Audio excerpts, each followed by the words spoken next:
Bonjour, c'est Ursule encore. On est le 21 novembre 2025. Alors, je viens sonner la trompette aujourd'hui encore et je viens proclamer le retour de notre Seigneur Jésus-Christ. Amen. Soyons tous bénis, soyons remplis de la joie du Seigneur. Alors, je viens parler de vie et immortalité par l'Évangile. Notre texte se trouve dans 2 Timothée 1, le verset 8 à 12. N'aie donc point honte du témoignage à rendre à notre Seigneur, ni de moi son prisonnier, mais souffre avec moi pour l'évangile, par la puissance de Dieu, qui nous a sauvés et nous a adressé une sainte vocation, non à cause de nos œuvres, mais selon son propre dessein, et selon la grâce qui nous a été donnée en Jésus-Christ avant les temps éternels, et qui a été manifestée maintenant par l'apparition de notre Sauveur Jésus-Christ, qui a détruit la mort et a mis en évidence la vie et l'immortalité par l'Évangile. Amen. Alors, Jésus-Christ a détruit la mort. On sait que il est mort sur le bois, cloué, et c'est là qu'il a rendu l'âme, il a remis son esprit à Dieu. Mais cette mort avait pour but de délivrer l'humanité de cette malédiction qui est la mort. Parce que il fallait le sang d'un juste pour payer cet acte d'injustice, n'est-ce pas, qui a été fait. Et si bien que Adam, qui a été créé à l'image de Dieu pur, s'est laissé voler ce que Dieu lui a confié comme autorité. Et à partir de sa chute, toute personne qui naissait, n'est-ce pas, portait le même péché, la même tâche. Et cette tâche, n'est-ce pas, à cette tâche était rattachée la mort. Et Jésus-Christ, en mourant, nous a délivrés de la mort. Et aujourd'hui, n'est-ce pas, toute personne qui donne sa vie à Jésus n'a plus à subir la mort. Alors on pourrait s'arrêter pour dire, ok, mais si c'est le cas, pourquoi est-ce que les gens meurent? Mais Jésus nous a délivrés de la mort spirituelle d'abord, mais aussi la mort physique. Et c'est ça que souvent on a la difficulté à comprendre. Jésus-Christ est mort et il est ressuscité.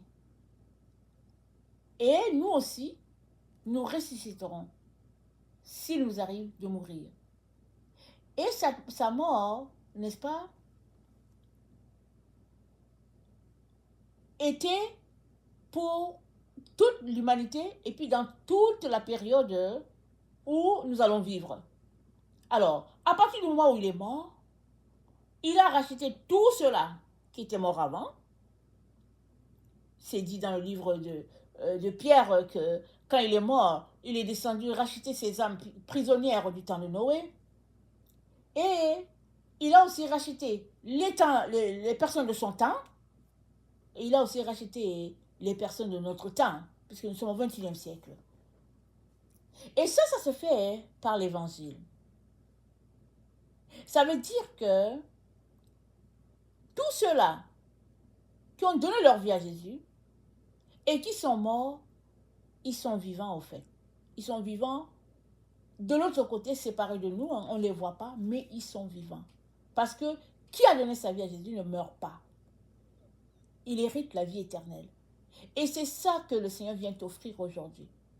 Avant de continuer notre vidéo, je viens intéresser toute personne qui aimerait bénéficier de la vie éternelle, d'ouvrir sa bouche et d'offrir sa vie à Jésus. Par un exemple de prière, que je vais partager, je vais répéter.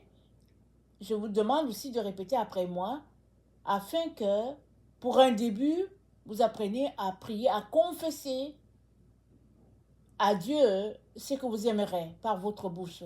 Et avec le temps, vous allez apprendre. Et finalement, c'est ça qui est appelé prière.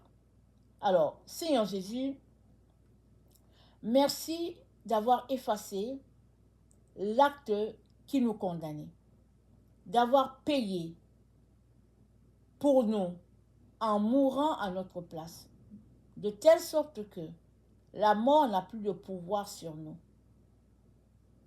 Pardonne-nous nos erreurs, nos fautes, et merci de nous aider à triompher alors que nous t'offrons notre vie. Amen. Amen.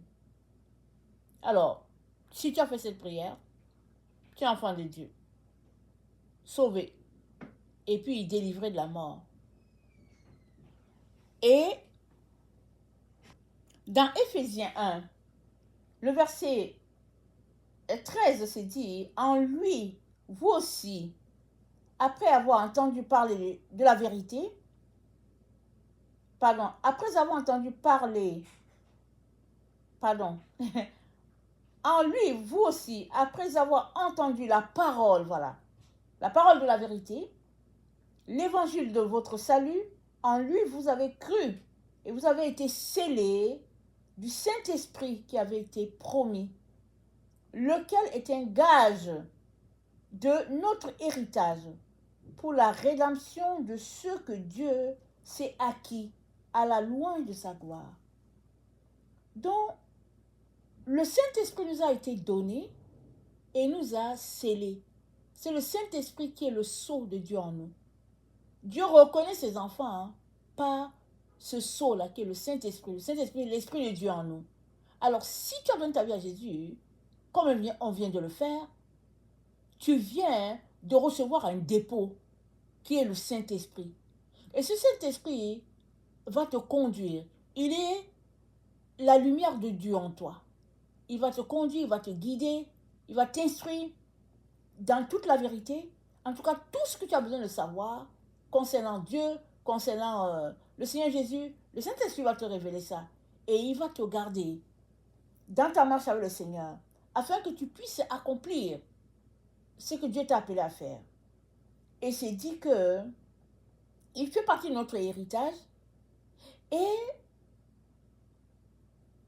le Seigneur nous a scellés pour, c'est dit, le jour de la rédemption qui a été promise.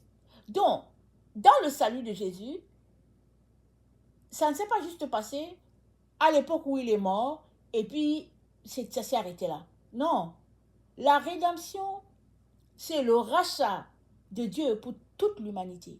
À partir du moment où Jésus-Christ est mort, jusqu'à cette limite, cet intervalle où il a aboli la mort, nous sommes scellés par le Saint-Esprit. Parce que après ce temps, c'est-à-dire la rédemption est là, il y a un intervalle, on dit un intervalle ou un intervalle. En tout cas, après cet intervalle, c'est le temps de la justice. C'est le temps où Dieu va entrer en jugement avec l'humanité afin d'établir ce qu'il a toujours voulu. Et dans ce temps où nous sommes scellés par le Saint-Esprit pour la rédemption, Dieu s'attend à ce que l'évangile soit répandu sur la terre par ses enfants qui sont sauvés. Chaque fois qu'il y a un qui est sauvé, le salut qu'il a acquis en Christ lui donne cette envie-là de sauver aussi d'autres. Si bien que on est dans cette chaîne-là où les sauvés font entrer d'autres, etc. Et puis les autres font entrer et puis la famille de Dieu grandit. Et c'est dit dans 1 Pierre 1, 1 Pierre 1, au verset 23, c'est dit, puisque vous avez été régénérés, non par une semence corruptible, mais par une semence incorruptible, par la parole vivante et permanente de Dieu. Nous avons été régénérés. C'est-à-dire Jésus-Christ nous a redonné la vie. C'est la parole de Dieu qui régénère, qui donne la vie. C'est dit que nous avons été régénérés par la parole vivante et permanente. Il n'y a pas d'arrêt dans la parole de Dieu. Il n'y a pas un temps où la parole de Dieu n'existe pas. La parole de Dieu, elle est permanente. Et elle régénère, c'est-à-dire, c'est comme une source d'eau qui est là, qui passe et repasse. Et puis, elle nous renouvelle et nous donne la vie. Et, n'est-ce pas, nos cellules sont reconstituées, c'est-à-dire, tout en nous reprend vie. Ça, c'est la parole de Dieu. Maintenant, on est des êtres spirituels qui avons une âme et qui habitons, qui vivons dans un corps. Alors, on pourrait s'arrêter juste sur l'aspect corps, le corps physique, et dire, je ne vois rien. Mon corps est fatigué, la vieillesse est là, j'ai telle maladie, j'ai telle situation. Et puis, vous savez, hein, il y a beaucoup de gens qui, n'aimant pas leur corps, font des chirurgies esthétiques à tous les niveaux. Il y a d'autres qui s'en vont, n'est-ce pas, les rides, quand les rides se forment, les gens ne veulent pas voir les rides, alors ils tirent, ils s'en vont tirer pour qu'il n'y ait plus de rides sur le visage. Et comme ça, ils paraissent plus jeunes. Et nous savons même que ce qui se passe dans notre temps, les gens mettent des couleurs sur leurs cheveux, de telle sorte que une personne, même à 60 ans, quand tu vois la personne, tu peux facilement donner 30 ans à la personne, ou bien 35 ans, à cause du look qui est là. Parce que en nous, Dieu nous a créés pour être jeunes tout le temps. Tout le temps. Et c'est ça qui dit que sa parole nous régénère. Alors, soit on croit à ce qu'il a dit, et on prend sa parole, on en fait, n'est-ce pas, le pilier de notre vie, ou on refuse et on choisit la solution des hommes. Alors moi, je ne sais pas ce que vivent ces gens-là qui font la chirurgie. Je ne suis pas en train de débattre de leur situation. Mais je me dis, est-ce qu'ils ne finissent pas, par exemple, par prendre des comprimés par-ci, comprimés par-là, parce que à certains moments, là où le bistouri est passé, je pense qu'il y a quand même des traces qui restent. Mais on n'a pas besoin de bistouri avec Dieu pour se rajeunir. Et on pourrait s'arrêter pour dire, ok, d'accord, mais je n'ai pas encore vu un être immortel sur la terre. Mais Dieu dit que tu es immortel.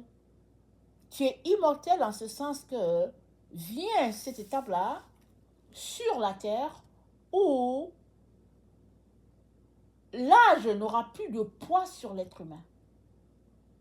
Et les humains vont rajeunir. Si bien que on va se retrouver dans la situation contraire de là où s'est retrouvé Adam. Quand Adam a été créé, il a été créé pour vivre éternellement. La mort étant venue, il a commencé à dégringoler. Il a vécu, je ne sais pas, 900 combien années, est-ce que c'est 960 ou bien 980? Mais à partir du moment où le péché est entré dans son corps, alors petit à petit, son corps a commencé à se flétrir et petit à petit, la mort est entrée. Jusqu'à ce que, quand le moment est venu où son corps ne pouvait plus supporter, il s'est tout simplement endormi. Et nous, dans le temps où nous sommes, Dieu dit que la parole de Dieu nous régénère, elle est permanente. Et au verset 24 de 1 Pierre 1, il dit, toute chair est comme l'herbe, et toute sa gloire comme la fleur de l'herbe. L'herbe sèche et la fleur tombe, mais la parole du Seigneur demeure éternellement. Alors, la parole de Dieu en nous va demeurer éternellement si nous l'appliquons à nos vies comme de la nourriture. Si on se lève, on mange la parole, on fait tout par la parole, cette parole nous régénère. Et si nous sommes cette génération où les corps des humains seront transformés en des corps incorruptibles, alors on va se retrouver à vivre la situation contraire à Adam. Le corps d'Adam a flétri petit à petit et Adam est descendu petit à petit vers la mort. Mais dans les temps dans lesquels nous sommes, Dieu dit c'est un temps où la parole nous régénère et la vie, n'est-ce pas, abondante nous est promise en Jésus par l'évangile. Alors ça veut dire que dans notre génération, il y en a qui ne connaîtront pas la mort. Parce que la semence de Dieu en eux va les régénérer. Et leur vie va aller en se rajeunissant. Et c'est l'effet contraire de ce que Adam a vécu. C'est ça que la parole de Dieu dit. Alors on pourrait s'arrêter pour dire, ouais, voilà, c'est l'histoire des films. Ou bien on peut se dire aussi, oui Seigneur, je crois. Vous savez, beaucoup de films sur la terre sont faits parce que les gens se servent de la parole de Dieu. Mais ils amènent ça comme de la fiction. Alors les gens se disent, ok, voici un film qui parle de fiction, quelque chose de futuriste et tout. Mais non, ils ont pris dans la parole de Dieu. Ils ont pris dans la Bible. Et il n'y a que Dieu qui peut nous révéler sa parole et nous faire comprendre qu'est-ce qu'il est en train de nous dire. Mais la parole de Dieu nous dit que Dieu nous a scellés pour le jour de la rédemption. Et ce jour de la rédemption, c'est dit que nous sommes appelés à parvenir tous ensemble à l'unité de la foi. Ça, c'est notre Dieu qui nous a dit ça dans Éphésiens. Attendez, je vais retrouver le passage.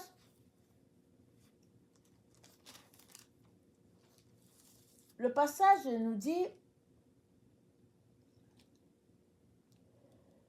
dans Éphésiens 4, au verset 16, c'est dit, c'est de lui, et grâce à tous les liens de son assistance, que tout le corps, bien coordonné et formant un solide assemblage, tire son accroissement selon la force qui convient à chacune des parties et s'édifie lui-même dans l'amour. Donc, le corps s'édifie, c'est-à-dire le corps se forme, se fortifie. Et Dieu a fait que ce corps qui s'édifie, qui se fortifie, se régénère aussi. Si bien que toute personne qui se réclame de Jésus et qui décide de marcher par la parole, de vivre par la parole, cette personne, elle va aller en se régénérant.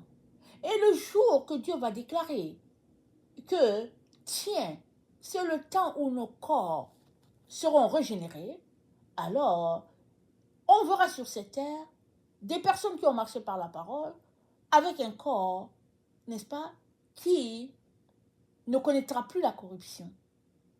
C'est ça que Dieu dit. Mais quand est-ce que ça va arriver? On ne sait pas. Amen. On ne sait pas quand ça va arriver.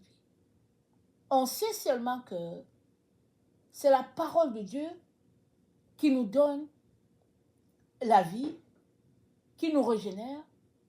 La Bible nous dit que Enoch a marché avec Dieu et il ne fut plus. Un jour, Enoch n'était plus là.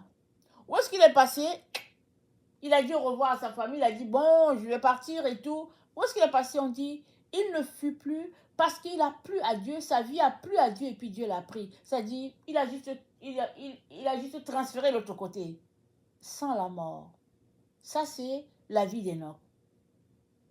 Et quand on lit les Écritures, nous sommes informés que cet évangile-là, dans 2 Timothée, cet évangile nous régénère. Quand on lit les écrits de Paul, on voit comment il croyait, n'est-ce pas, à cette vie abondante de Dieu qui coulait en lui.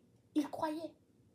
Il avait cette foi, cette conviction même que il serait redonné à ses disciples.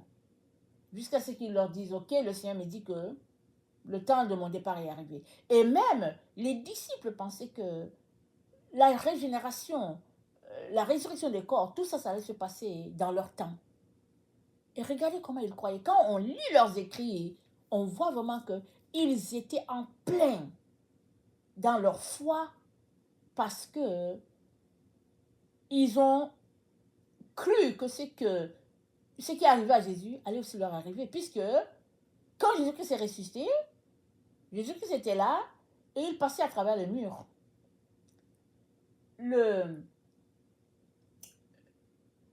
La densité n'avait plus d'obstacle pour lui. Il pouvait passer à travers, n'est-ce pas, les endroits d'un bout à l'autre sans cogner à la porte et puis tout ça. Donc les disciples ont vu ça et ils se sont dit, ça c'est aussi quelque chose qui va leur arriver un jour. Alors, ils nous exhortent en nous disant que c'est la parole qui nous régénère. C'est la parole qui nous vivifie. Et dans notre texte partagé dans 2 Timothée, dans 2 Timothée 1,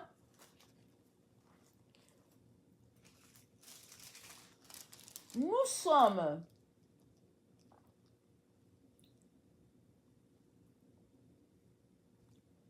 je suis dans 2, excusez-moi, je regarde mon texte. Dans 2 Timothée 1, le verset 8, c'est dit de ne pas avoir honte de l'évangile. Et ce qui se passe, c'est que on vit dans un siècle où, bon, l'évangile, c'est pas le bienvenu. Et puis, souvent, on est ridiculisé quand on apporte la parole de Dieu et tout. C'est pas grave. Ne t'empêche pas de proclamer la parole qui donne vie parce que les gens vont se moquer de toi. Non, ne t'empêche pas. Parce que chaque être humain a besoin d'entendre cette parole-là afin d'être transformé. Et de ne pas mettre sa foi dans les transformations physiques que les êtres humains leur offrent. Chirurgie par-ci, transformation par-là, tout ça pour qu'un jour tu viennes à quitter ce corps, mais aussi à perdre ton âme. Parce que tu as mis ton espérance dans ces choses-là. Alors le Seigneur nous encourage à ne pas mettre notre espérance dans ces choses passagères. Voilà pourquoi il dit, dans sa parole, il dit, la beauté est trompeuse, la grâce est vaine, mais la personne qui craint l'Éternel, c'est elle qui sera proclamée aux portes de l'éternité. Parce que c'est ça qui est le plus important. Quand tu crains l'Éternel, alors toutes tes actions sont dirigées vers Dieu, tout est fait pour la gloire de Dieu, afin que son nom seul, n'est-ce pas, puisse s'étendre sur la terre. Et quand nous lisons Romains 8,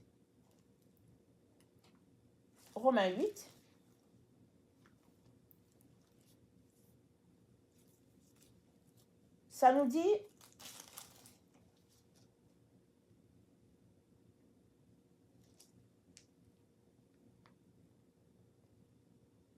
Romains 8 au verset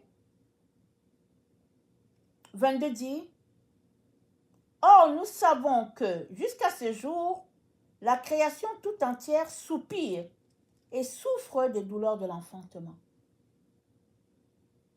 Et ce n'est pas elle seulement, mais aussi nous qui avons les prémices de l'esprit. Nous aussi, nous soupirons en nous-mêmes en attendant l'adoption, la rédemption de notre corps. Amen. La création tout entière soupire et souffre des douleurs de l'enfantement.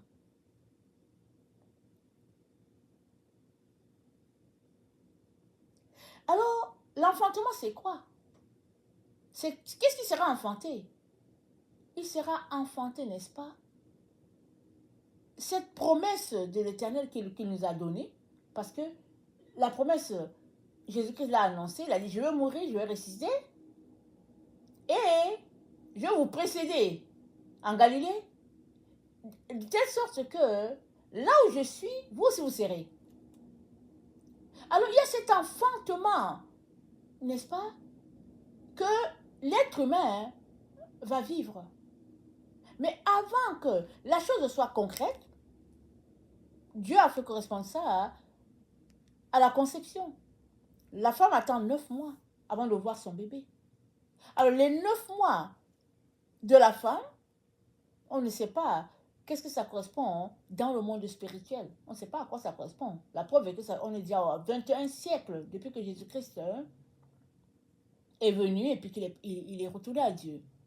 Alors, cette période de gestation qui correspond à 9 mois, qui est de 9 mois, pour l'être humain, on ne sait pas à quoi ça correspond, pour la régénérescence spirituelle, pour la transformation de notre corps corruptible en un corps incorruptible. On ne sait pas combien de temps ça va prendre.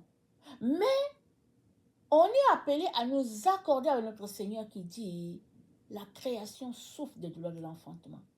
Il y a quelque chose qui sera enfanté à la gloire de Dieu. Sa parole va nous régénérer et va faire de nous des êtres incorruptibles. 1 Corinthiens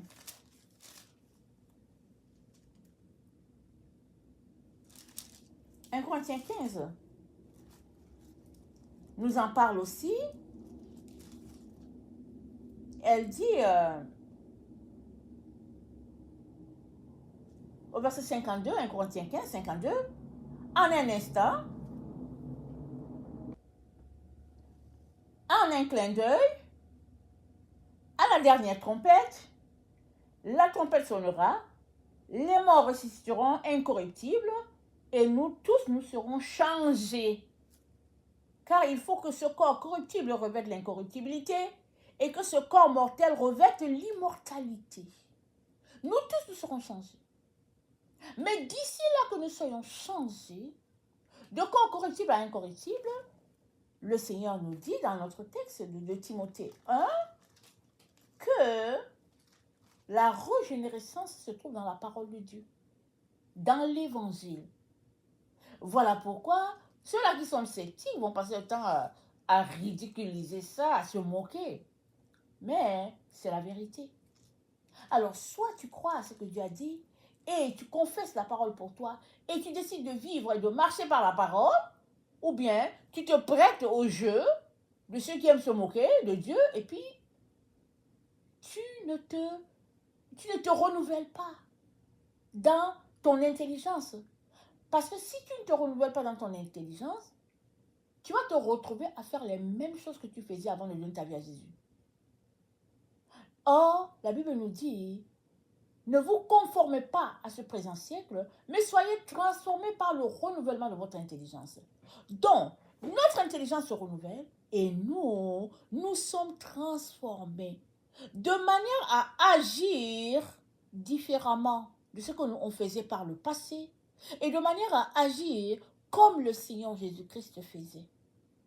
Alors que nous sommes là-dedans, si notre temps sur la terre finit, on part, trouver Dieu. Si notre temps ne finit pas aussi, on continue toujours de se régénérer jusqu'à ce que, au signal de notre Seigneur, si nous sommes encore sur cette terre, notre corps corruptible sera transformé en un corps incorruptible.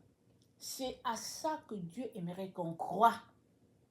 Et il aimerait qu'on confesse la vie. Et qu'on vive, n'est-ce pas, de la parole. Parce que c'est la parole. C'est elle qui est la semence incorruptible de Dieu. Et cette parole, c'est qui? C'est Jésus-Christ. Voilà pourquoi c'est dit, revêtez-vous de Christ. Et n'ayez pas soin de la chair pour en satisfaire ses désirs. Alors notre vêtement doit être Jésus. Alors tu pourrais dire, mais moi, je ne sais pas comment je vais porter Jésus. Mais lis la parole de Dieu. Si tu la lis, tu seras imprégné des attributs de Jésus. Par exemple, il dit, heureux les pauvres en esprit. Alors tu verras qu'il y a une façon de se comporter. Il dit, heureux les débonnaires. Il dit, ce qu'il aime, c'est un esprit doux et paisible. Alors si tu es quelqu'un qui aime les querelles, alors si tu lis la parole, tu vas juste te dire, Seigneur, viens à mon secours, parce que moi, j'aime les querelles. Et là, je vois que ça ne fait pas ton affaire. Alors Seigneur, transforme-moi. Et c'est comme ça que petit à petit, on change notre manière de faire, on revêt la manière de faire de Jésus, et on prie et on confesse en attendant ce jour, n'est-ce pas? Ce jour que Dieu seul sait, où il déclarera que voilà, c'est le temps du changement des corps des êtres humains, de corruptible en incorruptible. Amen. Alors, Dieu connaît le temps. Nous, il nous est recommandé de demeurer fidèles. Et nous savons que ce n'est pas facile. Mais Dieu nous gardera. Alors il dit dans sa parole, 2 Timothée 1, verset 13, « Retiens dans la foi et dans la charité qui est en Jésus-Christ le modèle des saintes paroles que tu as reçues de moi. Garde le bon dépôt par le Saint-Esprit qui habite en nous. » Garde le bon dépôt. C'est quoi le bon dépôt? C'est la parole de Dieu. Alors, retiens dans la foi et dans l'amour qui est en Jésus-Christ le modèle. Il dit ce modèle, il dit le modèle des saintes paroles que tu as reçues de moi. Ça veut dire que Paul enseignait, n'est-ce pas, son enfant Timothée à marcher d'une manière que Jésus-Christ a marché. Alors, Paul n'est pas là, Pierre n'est pas là, n'est-ce pas, physiquement. Mais Jésus est là avec nous à tous les jours, par le Saint-Esprit. Et puis, la parole de Dieu aussi est là. Quand nous lisons la parole, invitons le Saint-Esprit à venir. Si bien que on ne va pas lire la parole comme un journal. On va la lire, n'est-ce pas? Parce que le Saint-Esprit va nous animer. Et ces choses que tu lis, que tu ne comprenais pas, tu auras des révélations. Et tu vas finir par comprendre ce que le Seigneur aimerait que tu comprennes. Et c'est en grandissant, n'est-ce pas? C'est en grandissant. Alors, si tu as marché te nourrissant la parole en 2024, en 2025, tu fais pareil. Ton niveau de compréhension aura augmenté en 2025 par rapport à 2024. Et 2026 aura augmenté par rapport à 2025 si Dieu nous amène à ce temps-là. Il est donc important que nous ne puissions pas négliger la parole, mais que nous puissions la mettre prioritaire dans ce que nous faisons. Et c'est comme ça que nous allons parvenir, n'est-ce pas, à ce timing du Seigneur-là, parce qu'il a dit tous ensemble. L'Église de Jésus-Christ va connaître ce temps-là, mais c'est tous ensemble. Ce n'est pas une personne qui connaît et puis les autres ne connaissent pas, mais c'est tout le monde. N'est-ce pas? L'unité de la foi. Et c'est à ça que Dieu nous a appelés. Que le Seigneur bénisse sa parole et qu'il nous aide à comprendre, n'est-ce pas, toutes ces choses-là qui sont un mystère. Mais, sachons ceci, c'est par la parole de Dieu, c'est-à-dire l'évangile, c'est par là que nous serons régénérés. Ce n'est pas par une autre parole. Parce que, comme on l'a lu, la semence que Dieu nous a donnée, c'est une semence incorruptible et c'est Jésus. C'est lui la semence. Et rappelons-nous le semeur. Quand il sème quelque chose, ça produit. Et comme c'est une semence incorruptible, si nous la plantons en nous, parce que le sol c'est nous-mêmes, n'oublions pas, on est fait d'argile. Alors chaque fois que nous consommons la parole de Dieu, n'est-ce pas, nous sommes en train de la laisser nous transformer. Et un jour, le jour que Dieu aura décrété, elle donnera ce qu'elle donnera, c'est-à-dire un être incorruptible. Amen. Que le Seigneur bénisse sa parole et que sa joie soit notre force. Amen et alléluia.